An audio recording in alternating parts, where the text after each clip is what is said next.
सरकार ने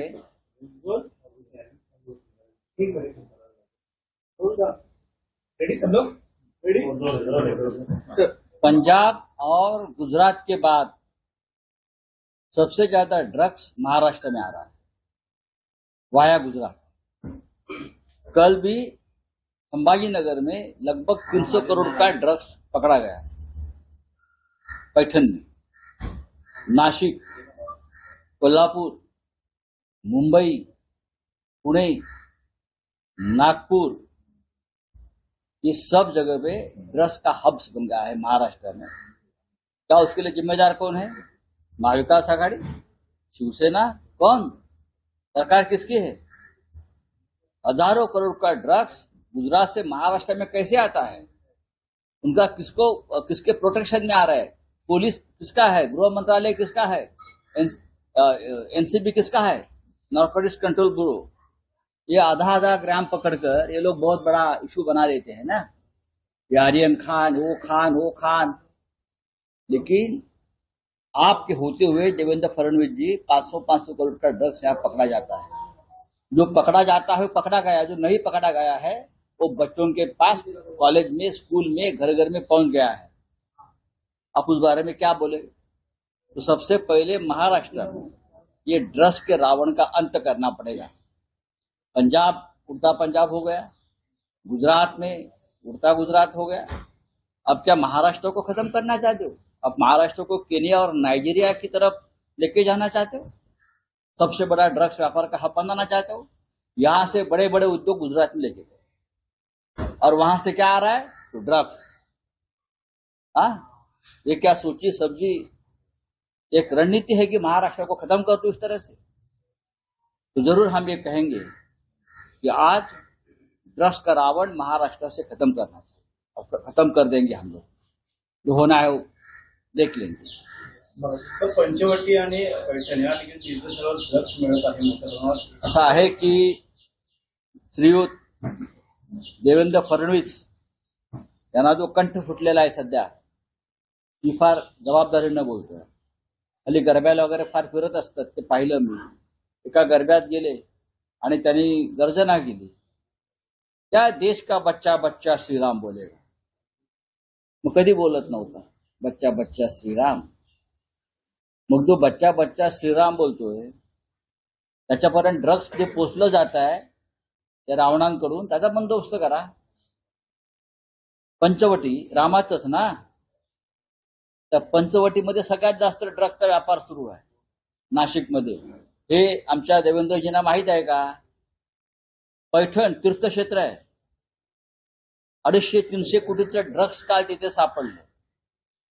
नागपूरच्या जेल्समध्ये ड्रग्स मिळत आहे, विदर्भात ड्रग्स मिळत आहे, पुणे मुंबईमध्ये सगळ्यात मोठा ड्रग्सचा व्यापार सुरू आहे, कोट्यावधी रुपयांचा, हजारो कोटी रुपयांचा। काय म्हणता? बच्चा बच्चा श्रीराम बोलेगा, श्रीराम बोलेगा, लेकिन ड्रग्स लेके नहीं बोलेगा आपका। बच्चा बच्चा श्रीराम बोलेगा लेकिन ड्रग्स लेकर नहीं बोलेगा। ड्रग्स का रावण आजू बाजू में घूम रहा है और श्रीराम की बात आप करते हो। पहले रावण को खत्म करो, ड्रग्स के रावण को खत्म करो, त्याला खत्म करा ड्रग्सच्या रावणाला, आणि मग श्रीरामाचं नाव घ्या।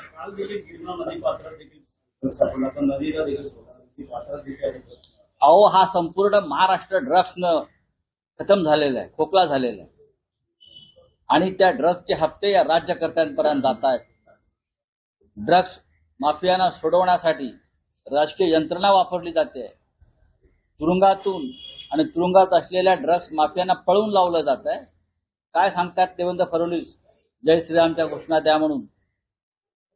श्रीराम तुमचा धनुष्यबाणाने वध करील।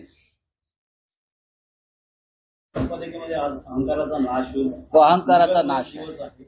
आज रावणाला जाळण्याचा दिवस आहे। रावण हा एक विद्वान शिवभक्त होता, पण अत्यंत अहंकारी, आणि त्याचा नाश हा अहंकारानं केला। राम हे सत्याचं प्रतीक। शिवसेना बाळासाहेब ठाकरेंची ही श्रीरामाचं सत्याचं प्रतीक आहे, आणि जो अहंकार समोर दिसतोय महाराष्ट्रात आणि दिल्लीमध्ये, त्या अहंकाराचा नाश आम्ही केल्याशिवाय राहणार नाही। आज शिवसेनेचा दसरा मेळावा आहे, आणि तो त्यासाठीच आहे, कुठली दिशा देण्यासाठी. अहंकाराचा नाश होईल आणि 2024 साली दसरा मेळाव्यात शिवसेनेचे राज्यकर्ते बसलेले असतील, दिल्लीतले आणि महाराष्ट्रातले. हे मी तुम्हाला आता खात्रीनं सांगतो. इतकी वर्ष एकच दसरा मेळावा व्हायचा जो शिवाजी पार्क आताही एकच आहे, 2 दसरे मेळावे आताही एकच आहे, आताही एकच दसरा मेळावा आहे शिवसेनेचा. आता म्हणजे त्याला आपण काय बोलू? हा आता म्हणजे जो मेळावा त्याला आपण काय आता असं आहे की आझाद मैदानात जे मेळावे, आता शरद पवार साहेबांचा मेळावा आहे, पंकजा मुंडेंचा मेळावा आहे, RSSचा मेळावा नागपूरला आहे. बाडगा असतो तो जरा मोठ्याने बांग देतो, नपुसंग असतो तो जरा जास्त कांदे खातो. असे फोटो लागलेले आहेत, असे बाळासाहेबांच्या बरोबर. चेहरा बघितला का? पोटात कळ आल्यासारखा चेहरा आहे, लगेच जायचं आहे मला, असा चेहरा आहे, असा. अरे बाळासाहेबांबरोबर तुम्ही जे फोटो लावताय, असे आमचं पण कधी हिंमत नाही झाली, ना उद्धव ठाकरेंची हिंमत झाली. आम्ही कधी असे फोटो आमचे लावले नाही. आम्ही शिवसेनेचे मालक नाही आहोत, आम्ही शिवसेनेचे विश्वस्त आहोत. We are trustees of the party. Form by Balasaheb Thackeray. Balasaheb ठाकरेंनी निर्माण केलेल्या पार्टीचे आम्ही विश्वस्त आहोत, ट्रस्टी आहोत, मालक नाही. लक्षात घ्या. अशी फडफड दाखवली आहे नाही, फडफड शेवटची आहे तुमची. तुमचा पुढला दसरा मेळावा होणार नाही जो काय आहे तो. डुप्लिकेट लोक आहेत, हा डुप्लिकेट मेळावा. 2 दशे का रैली हो रही है। दसरे का रैली शिवसेना की शिवाजी पार्क में हो रही है। शिवसेना एक ही है। बाला साहब ठाकरे हमेशा कहते थे, शिवसेना स्थापन होने के बाद लगभग 220 सेनाएं निकली अलग अलग, लेकिन 2 ही सेनाएं रही। एक भारत की सेना जो सीमा पर है और एक शिवसेना है। ऐसी बहुत सी सेनाएं आई और चली गई, कभी 1 साल रही, कोई 6 महीने रही, कोई आई और चली गई, हवा का झोंका आता है और चला जाता है। तो ये दूसरा मेड़ावा नहीं है, ये बेईमानों का एक गढ़ है, पैसा है। जब भी मुख्यमंत्री नहीं रहेंगे तब भी मेड़ावा वगैरह कुछ नहीं होगा दसरे का। सर आरएसएस के सर आपने कांदे की बात कही, कांदा खाने की बात कही और फोटो के बात तो उसमें क्या है, उसमें क्या है ना, जिनके पास मर्दानगी नहीं होती वो ज्यादा प्याज खाते हैं और दिखाता मर्द है, ऐसे लोग हैं ये। इसलिए तो प्याज थोड़े महंगे हो गए, कभी कम ज्यादा हो जाते हैं। सर आरएसएस का जो है मोहन भागवत, उन्होंने अभी सुबह साफ तौर पे कहा है कि मणिपुर में जो वायलेंस हुआ है उसका जिम्मेदार कौन है, जो अपोज कर रहे हैं सारी चीजों को, देश में जो भी होता है उनको अपोज किया जाता है, और मणिपुर के जो वायलेंस है वो किसने घड़ाए, ये जो है वो सरकार 1 साल से मणिपुर में वायलेंस चल रहा है। जो गाजा में हुआ है वही मणिपुर में हुआ, कत्लेआम हुई लोगों की वहां। दूसरी बात है, महिलाओं को नंगा करके घुमाया है, और हमारी जो सरकार है केंद्र की, मोहनराव भागवत जी के आशीर्वाद से चल रही है आरएसएस, वो सरकार मणिपुर से भाग गई। उस बारे में आप बोलिए, मणिपुर में आप बोलते हो तो लद्दाख के बारे में बोलिए। मणिपुर के हिंसा में चाइना का हाथ है, सबको मालूम है, इसलिए सरकार चुप बैठी। लद्दाख में चीनी सेना घुस गई है, सबको मालूम है। वहां उस लद्दाख के ऊपर ना आरएसएस के सरसंघ चालक साहब हमारे बोल रहे हैं, ना मोदी जी बोल रहे हैं। जो राजनीतिक फायदे वाली बात है उसके ऊपर आप बात करते हैं, जो आपके फायदे की बात नहीं है उसके ऊपर आप चुप बैठते हो। आज दशहरा है, एक पवित्र दिन है, आज सभी ने सच बोलना चाहिए और राष्ट्रहित की बात करनी चाहिए। चलिए, थँक यू। म्हणतात की देशात राजकीय स्वरूपाची प्रतिस्पर्धी यांचा पराभव करणारे भिन्न विचारांचे लोक जे एकत्र आले देशाच्या स्वातंत्र्यासाठी आणि पराभव करण्यासाठी, म्हणजे कोण? मोहनराव भागवत हे लोकशाही मानत नाहीत का? सरसंघ चालकांना आम्ही लोकशाहीचे एक संरक्षक मानतो। या देशामध्ये भिन्न विचाराच्या लोकांनी एकत्र येऊ नये का?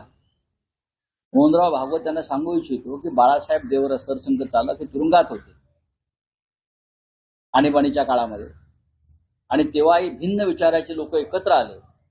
त्यात भारतीय जनता पक्षही होता, आणि त्या भिन्न विचाराच्या लोकांनी येऊन जनता पक्षाची स्थापना केली आणि त्यांनी हुकुमशाहीचा पराभव केला. आता हे मी मोहनराव भागवत यांना सांगण्याची गरज नाही, बहुधा त्यांना हा इतिहास माहीत असावा. नसेल तर लालकृष्ण अडवाणी ते सुद्धा आणीबाणीच्या काळात तुरुंगात होते. त्यांच्या पुस्तकात त्या सगळ्या घटना आणि घडामोडी आहेत. ते पुस्तक मी मोहनराव भागवत साहेबांना पाठवून. सर अभी फिलहाल जो है हीरानंदानी और भूया मुत्रा के केस में हीरानंदानी खुद सामने आके ये बात कह रहे हैं कि हाँ मेरे जो है वो जो संबंध थे वो भूया मुत्रा के साथ थे दोस्ती के तौर पर, उस वजह से जो पार्लियामेंट में बात चली मुझे मालूम नहीं है, मैं जानकारी लूंगा और बात करूंगा.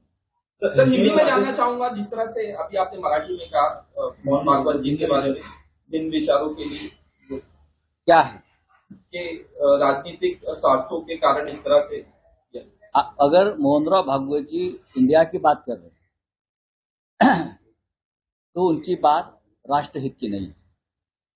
भिन्न विचार के लोग अगर इंडिया ग्रुप में आए हैं और वो तानाशाही के खिलाफ लड़ने की बात करते हैं तो मोहनराव भागवत जी ने इंडिया का समर्थन करना चाहिए, क्योंकि देश को बचाना है, लोकतंत्र को बचाना है और संविधान को बचाना है.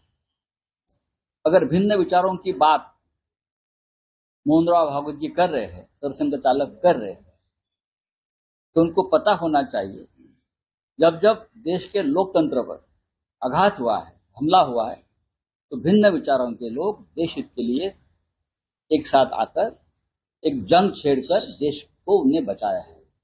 इमरजेंसी में सरसंघ चालक उस वक्त के बाला साहब देवरस जेल में बंद थे. सभी भिन्न विचारों के लोग ही जेल में बंद थे, और बाद में भारतीय जनता पार्टी के साथ सभी ये भिन्न विचारों के लोगों ने एक साथ आकर जनता पार्टी का निर्माण किया था और तानाशाही का पराभव किया था. ये आपको मालूम होना चाहिए. अगर आपको नहीं मालूम है ये इतिहास भिन्न विचारों के लोगों का, तो मैं आपको ये कहना चाहूंगा, लालकृष्ण आडवाणी अभी भी जीवित है. लालकृष्ण आडवाणी जी भी जेल में रहे, अटल जी भी जेल में रहे, जनसंघ के बड़े बड़े नेता उस वक्त जेल में रहे. उनके साथ भिन्न विचारों के लोग, चाहे चंद्रशेखर जी हो, चाहे जयप्रकाश नारायण जी हो, ऐसे सभी मोरारजी भाई देसाई सभी जेल में रहे. सब भिन्न विचारों के लोग थे और देश बचाने के लिए एक साथ आकर इंदिरा जी का पराभव किया था. अब ये मोहन भागवत साहब को ये बताने की हमें नौबत आ रही है कि देश का दुर्दैव है. तो मराठा आरक्षण को लेके आज आखिरी दिन तो मुख्यमंत्री ने कहा था, तो अल्टीमेटम खत्म हो रहा है क्या, किस तरह से? मैं नहीं देखूंगा, मुख्यमंत्री ने देखना चाहिए. मैं क्या देखूंगा? मुख्यमंत्री के पूरे महाराष्ट्र में जो पोस्टर लगे हैं वो देख रहे हैं ना, ऐसे ऐसे जो पोस्टर लगे हैं ना बाला साहब के साथ, तो बाला साहब भी देख रहे हैं और मुख्यमंत्री भी खुद देख रहे हैं हर पोस्टर से. जब जनता सड़क पर उतरेगी पूरे गांव गांव में, तब उनकी आंख बंद हो जाएंगी. 24 तारखेचा अल्टिमेटम होता, संपलेला आहे. काय वाटतं सरकारने निर्णय घ्यावा, तो घेईल का सरकार? सरकार कसा निर्णय घेईल? सरकारमध्ये निर्णय घेण्याची क्षमताच नाहीये. जसा आता प्रश्न विचारला की याकडे आपण कसं बघता, बोला आम्ही कशा करता पाहायला पाहिजे. संपूर्ण महाराष्ट्रात मुख्यमंत्र्यांचे असे असे उडणारे पोस्टर लागले आहेत ना बाळासाहेबांच्या बरोबर, प्रत्येक पोस्टर मधून ते बघतायत काय होतंय काय नाही ते. पण ते काय बघणार? आज मुदत संपलेली आहे, त्यांनी आश्वासन दिलेलं आहे. आज दसरा आहे, दसऱ्याच्या निमित्तानं आज 3.5 मुहूर्तापैकी एक मुहूर्त आहे, त्यांनी घोषणा करावी. संभाजी भिडे म्हणतात नेत्यापासून जनता देखील फालते, असं संभाजी भिडे म्हणाले. बीजेपी कार्यकर्ते तोड़फोड़ कर रहे हैं, कैबिनेट मंत्री के ऊपर मंत्री के बाद प्रदर्शन कर रहे हैं. आप किस तरीके से देखते हैं? मैंने देखा कैडर जो था आप भारतीय जनता पार्टी में अब केडर नहीं बचा है, न विचार बचा है. वहां सत्ता का खेल चलता है और चलता रहेगा. हमने देखी है बीजेपी एक बहुत ही डिसिप्लिन पार्टी हमेशा रही है, सत्ता की भूखी कभी नहीं थी. लेकिन जिस तरह से महाराष्ट्र में हो या मध्य प्रदेश में हो, तोड़ फोड़ करके जो सरकारें बनाई जाती है, अब वो केडर बेस्ड पार्टी विचारों वाली पार्टी नहीं है। चलिए, थैंक यू। गुजराती लॉबी का नाम